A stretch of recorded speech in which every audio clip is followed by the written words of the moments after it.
Hello everyone. हम पढ़ रहे थे चैप्टर नंबर 18 अर्थक्वेक। इससे पिछली वीडियो में हमने टेक्स्ट बुक क्वेश्चन आंसर्स खत्म कर लिए थे और आज हमें इसके एक्स्ट्रा क्वेश्चन स्टार्ट करने हैं।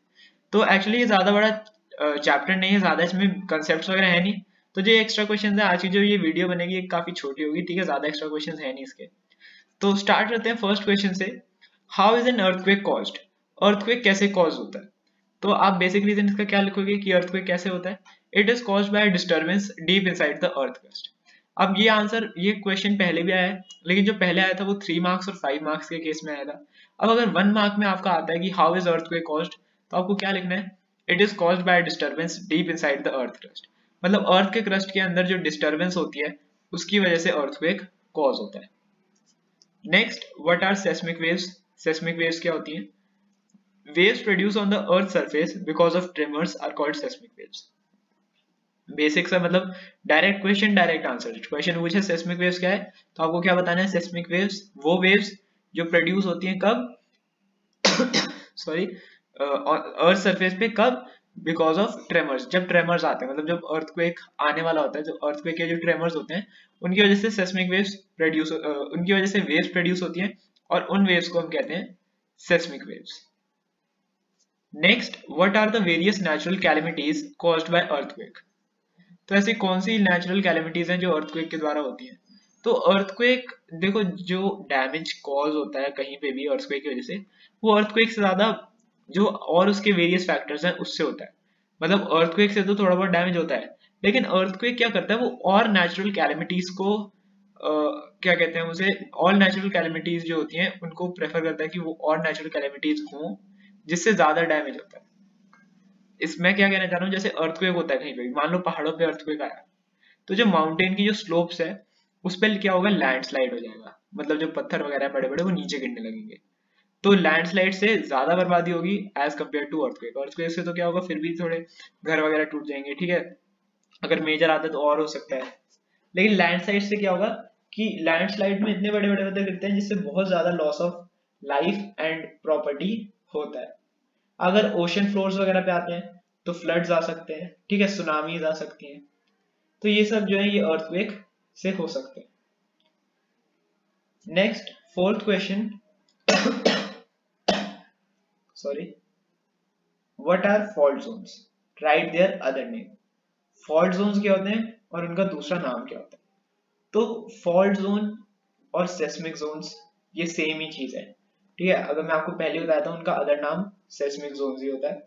तो कंफ्यूज मत होना, बस क्वेश्चन ऐसे भी आ सकता है कि आपको पता है सेस्मिक जोन्स क्या होती है, लेकिन अगर सेस्मिक जोन्स की जगह फॉल्ट जोन्स आ जाए तो भी आपको यही चीज लिखनी है जो हमने सेस्मिक जोन में लिखी थी। क्या होता है कि earthquakes are caused by the movement of plates. earthquake कैसे होते हैं? प्लेट्स की मूवमेंट की वजह से। प्लेट्स जब मूव करती हैं तो उनकी बाउंड्रीज आपस में रब होती हैं। जो प्लेट्स की बाउंड्रीज हैं वो आपस में रब होती हैं। और जो बाउंड्रीज हैं ये कहाँ प्रेजेंट होती हैं? वीक जोन्स में। जहाँ पे ये बाउंड्रीज प्रेजेंट होती हैं उस जोन को हम कहते हैं वीक जोन्स। और यहीं पे earthquake जो है वो मोर लाइकली टू अगर होता है। मतलब यही वो जगह है जहाँ पे अर्थक्वेक के आने की पॉसिबिलिटीज जो है वो ज्यादा होती है। अब यहाँ पे ज्यादा क्यों होती है वो मैंने आपको बताया था कि भाई अर्थक्वेक क्यों कॉज होता है, एजेस में जब फ्रिक्शन या टेंशन प्रोड्यूस होती है तब। तो बीच में तो कहीं ऐसा होगा नहीं, कहाँ होगा? बाउंड्रीज पे ही होगा।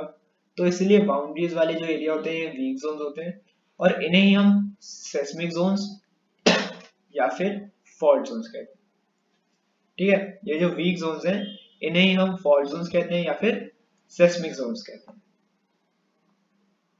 Next, fifth question, what are lithospheric plates? Lithospheric plates क्या होती हैं? सो लिथोस्फेरिक प्लेट्स, जैसे मैंने आपको पहले बताया, जो हमारी अर्थ का जो सरफेस है वो कोई एक सिंगल सरफेस नहीं है, वो काफी अलग अलग प्लेट्स में टूटा हुआ है। तो उन प्लेट्स को ही हम लिथोस्फेरिक प्लेट्स कहते हैं। सॉरी, तो इसे हम कैसे लिखेंगे? The outermost layer of the earth is not in a single piece. जो आउटर मोस्ट लेयर है अर्थ की वो कोई सिंगल पीस में नहीं है, लेकिन बहुत ज्यादा अलग अलग नंबर ऑफ प्लेट्स में ब्रोकन है।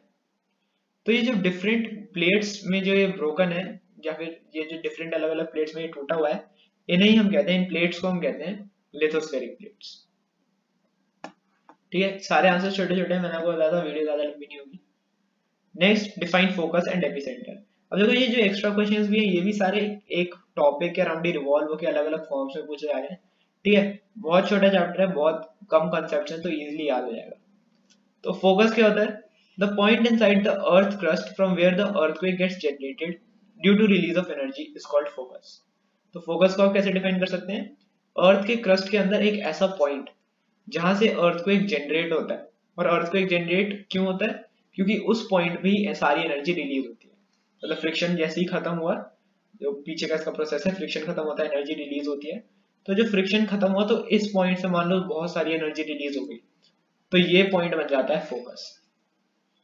और उसके बाद एपिसेंटर, इस फोकस के जस्ट ऊपर अर्थ के सरफेस पे एक पॉइंट, ठीक है, फोकस के जस्ट ऊपर अर्थ के सरफेस पे, उसे हम कहते हैं epicentre. The point on the earth surface directly above the focus. Last question, what is the main difference between foreshocks and aftershocks? तो फोरशॉक्स और आफ्टरशॉक्स के बीच में मेन डिफरेंस क्या होता है कि फोरशॉक्स स्मॉलर अर्थक्वेक्स टाइप होते हैं जो मेन अर्थक्वेक से पहले आते हैं। मतलब छोटे छोटे ट्रेमर्स आप कह सकते हैं जो मेन अर्थक्वेक से पहले आते हैं और हमें एक मतलब वार्निंग सी देते जाते हैं कि ये एक मेजर अर्थक्वेक आने वाला है। जबकि आफ्टरशॉक्स क्या होते हैं? जो मेन अर्थक्वेक के बाद आते हैं। मेन अर्थक्वेक के बाद जो ट्रेमर्स होते हैं, ठीक है, उन्हें हम कहते हैं आफ्टरशॉक्स। क्या? The tremors caused by the earthquake after it is over. मतलब अर्थक्वेक की खत्म होने के बाद जो ट्रेमर्स आते हैं उन्हें आफ्टरशॉक्स कहते हैं। और ये कुछ दिनों तक, कुछ महीनों तक या कुछ सालों तक भी चल सकते हैं, depending upon the intensity of earthquake. सालों तक तो कम ही चलते हैं, बेसिकली कुछ दिन या कुछ हफ्ते ऐसे चल जाते हैं, depending upon the intensity of earth. मतलब जितना ज्यादा अर्थक्वेक होता है उतने लंबे टाइम तक ये चलेंगे। इसी के साथ हमने इसके एक्स्ट्रा क्वेश्चंस भी खत्म कर लिए और हमारे चैप्टर कंप्लीट हो गए।